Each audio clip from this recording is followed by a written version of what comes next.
Yep, it's it right here, guys. Journey was told in from another mechanic, from what I'm understanding. Another mechanic, not really another shop, but another mechanic, because the check engine light on. Now, they neglect to tell me the code. Yes, it is on. The hood is up, guys, so that tells me somebody just left from under the hood. I hate when that happens because my suspicious grows and the uncertainty increases. Now, all right, 2.4 liter dual overhead cam. Uh-oh, guys, look at this. I see parts. That look like a cam sensor. What is, oh my goodness. Hold on, guys, let me check something. Oh, look at this, guys. All right, guys, this is a 2.4 liter. There's two cam sensors on this vehicle. One right here and one right there. Why has that cam sensor been compromised? Okay, I haven't scanned it yet, but I'm going to. This is a short video. Y'all stay tuned for the full video. Alrighty, guys, I'm now in the shop, so we're gonna find out exactly why this freaking check engine light on. Remember, guys, that was this engine. This is a 2 liter, I think. Okay, this engine has two cam sensors on it. One for this is a dual overhead cam engine, so obviously the computer is very interested in the position of that intake camshaft as well as that exhaust side camshaft. So it has two freaking cam sensor, one to monitor each. Okay, yeah, you remember on the 360 design you got a cam sensor on each head monitoring the position of the exhaust camshaft as well as the intake. It's pretty different technology here. So I don't even know what code it is, guys. I just saw that wiring on that cam sensor. So what we're gonna do, we're gonna go scan this thing, guys. Y'all ready, man? Let's get it. All right, guys, you see the boxes. These represent their perspective module, PCM, ABS, tire pressure monitor. Yes, remember the tire is light on, and the BCM, but what we're concerned with is why the check engine light on. So let's look in PCM. Okay, we're gonna go in the DTCs, and what we will see is, yep, yes, in fact, there is a code for camshaft position sensor circuit bank 1 sensor 2.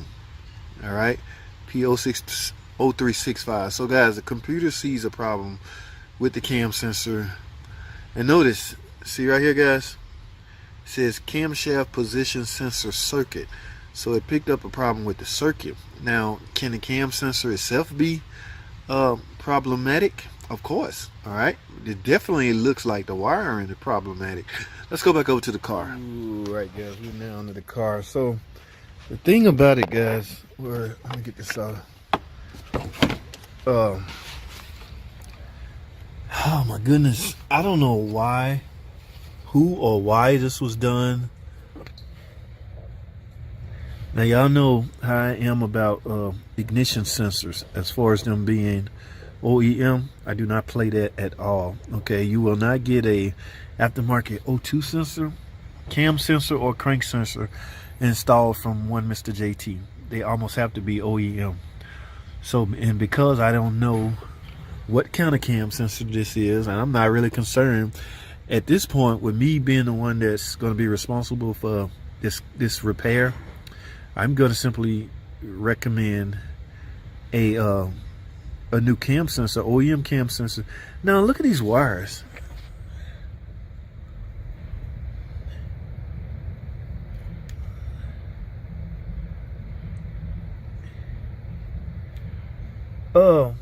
I don't know if this wired right, guys. They got the pink wire that's coming out of the harness going. Now I don't know, this connector might not be for this car, so let's not jump the gun. This connector might not be for this circuit. It's just a random connector that they found. Okay, but again, I don't know if it's wired correctly. It could very well be wired incorrectly. All right, I don't know. I will have to pull up the wiring diagram. But again, this is exactly what I'm gonna recommend. So I'm letting y'all know. I need to, guys, we can't play with this stuff. Okay, this stuff got to be right. In this line of work at large facilities such as this one, you only get a first chance, or you only get one time at a first impression. All right, I have to get this right, even if it means gambling. Not so much gambling. Okay, I don't know. Think about it this way. I don't know the condition of this connector. I don't know if this was wired right. I don't even know if that's a good cam sensor. All right, so not knowing any of those three things means I should recommend a repair that's based on me knowing that now those three things are right. Okay, yes, it's going to cost a little extra money. I'm sorry. I mean, you should have thought about that when you went to Uncle, I'm going to say Uncle Mark, not Uncle Mark, that's my buddy. When you went to Uncle Pete's garage. Oh my goodness, I hope there's no Uncle Pete garage in here. I'm just using it as an example. Or your cousin Pookie, let's do that. I use that one all the time. When you took your car to cousin Pookie, you should have thought about this. Now, this begs the question, why would somebody have to replace the connector anyway, unless there was some type of damage? Here's the other cam sensor I mentioned. And remember, guys, don't beat yourself up too hard trying to memorize which bank is what or which cam sensor is which. I told you a trick on how to do that. All right, plug your scan tool up and unplug a cam sensor and see what code you get. Whatever code you get, that will let you know which cam sensor that is. All right, that goes for any part on this car. All of these sensors, mostly all of these sensors are monitored by the PCM. So if one unplug, it's gonna open circuit.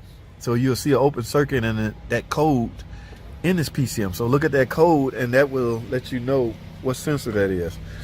I'm gonna do a hashtag shorts tips on that. Stay tuned for that. But for now, guys, yeah, I can't waste no more time on this. I need an OEM connector, I need an OEM sensor, and I need to charge. I'm gonna have to charge for some wiring repair because I'm not gonna do this. I'm gonna do my wiring repairs are soldered. All right, so I'm gonna use some heat shrink tube and some soldering. And after I find out where I go where, again, I don't know this, so I'm gonna make a repair kit based off what I know from that point. So let me plug this back in, check the rest of this car over, and we're gonna go from there. I don't know what happened, man. I hate when people, I don't know, like it came from another shop or it came from a cousin Pookie. I don't know, but guys, I know sometimes prices can be high, but I don't know how to explain it, because you got to pay